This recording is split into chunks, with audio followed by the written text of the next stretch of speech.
Hi, this is Robert over at Capital Retail Group. Today's topic is about transferring ownership for a business from one owner to another. So, we get this a lot, especially for smaller shops like a convenience store or dry cleaners. The owner of the business wants to sell their business to somebody else, but ultimately it has to go through the landlord for approval. So, I wanted to share with you a couple of things as property managers and leasing agents. This request, usually when it comes from the business owner, they're ready to go. They're urgently trying to do this transfer. And sometimes they don't realize it does take some time to get that done. It takes a credit check and a few other things. So, let me share with you right now how we go about doing it when we get those requests. The first thing I do is let them know that the ownership of the property will need to approve the new tenant. And typically, we do this by doing a credit check and making sure that it's in alignment with the previous owner's credit. Right. So you'll see in leases typically that assignments are allowed to happen, but with landlord's approval, not to be unreasonably withheld. So if their credit is good, they're going to be basically just taking over the business. Within reason, the landlord should probably approve that, right? So, there, of course, there's always outstanding circumstances where the landlord doesn't have to approve. And usually it gives the landlord wide discretion in most leases to sort of make that determination. But assuming that the credit checks out and they're going to be operating the same kind of business, so we go ahead and start that process. One of the things that we've learned over time is there's certainly a cost for doing that on the landlord side. It's not free of charge kind of thing. And so we have in here our fee and the landlord's fee, which is really just time and material, if you will, uh, time mostly, a $2,500 transfer fee. And that's to cover the attorney's fees for drafting the assignment. It's to cover some of our expenses in terms of time, reviewing the lease and all the documents that are going to be necessary to do the transfer. Uh, so that is something that tenants sometimes are a little surprised about, but it's always in their lease about that there's an assignment and subletting, and they can do that. It just means that somebody's going to have to pay that $2,500. We get that question a lot, which is, well, who has to pay that? Well, it says right here that the tenant would pay that charge. Maybe they get it from the new business owner. Honestly, as representing the landlord and as property managers, it doesn't really matter to us who pays it as long as it's paid. And that has to be paid before we go through the process of contacting the attorney to create this assignment of the business, right? So that's part of the thing is that we need that $2,500 up front before we can go through this process. So that's in their current lease. I suggest to everyone they have something like that in their lease, whatever the dollar amount is, so that they are compensated to some degree of going through this sort of transfer process.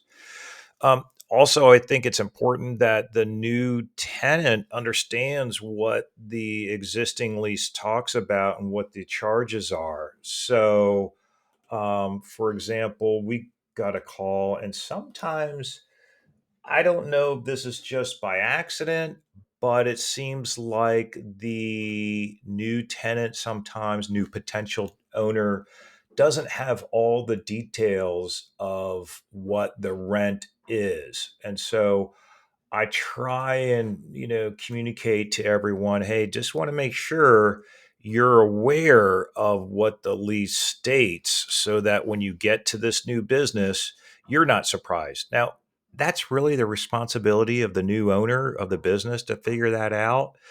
But I try and, let them know, hey, check out the lease, make sure you read it before you buy this business.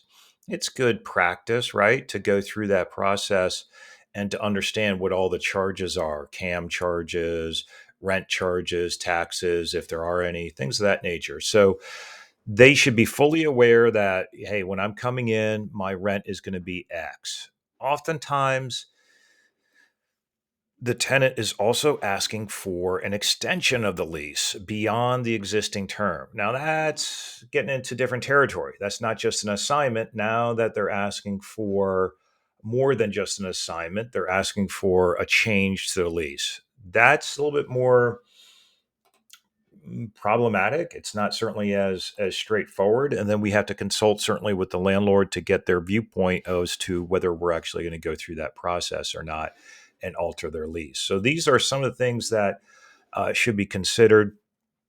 We just had one where they wanted to know what the last invoice was, and we provided that to them as a courtesy, so that they knew exactly what the dollar amount was, that their rent was going to be, at least from the previous month. So those are some of the things to keep in mind: is credit check of the new person that's taking over the business, an upfront assignment fee that's going to be paid before the process gets started. That should be in the lease, and an assignment that is created for the new folks. And that's pretty important too. A lot of owners don't realize that the landlord is going to require that the new tenant signs, of course, the assignment. The old tenant or the seller of the business would sign, letting them, so that they're aware that they're actually, no longer going to be a business owner. But the tricky part here is that most of the time they are not released as a personal guarantor, but they think they are, or they think that they're no longer in the business and hey, they're out. Oh, well, that's not always the case. They actually signed a personal guarantee on their lease when they signed up, and the landlord now has two guarantors. It has the old business owner as a guarantor, and it has the new business owner as a guarantor. So now the landlord has two guarantors in case something happens with the business.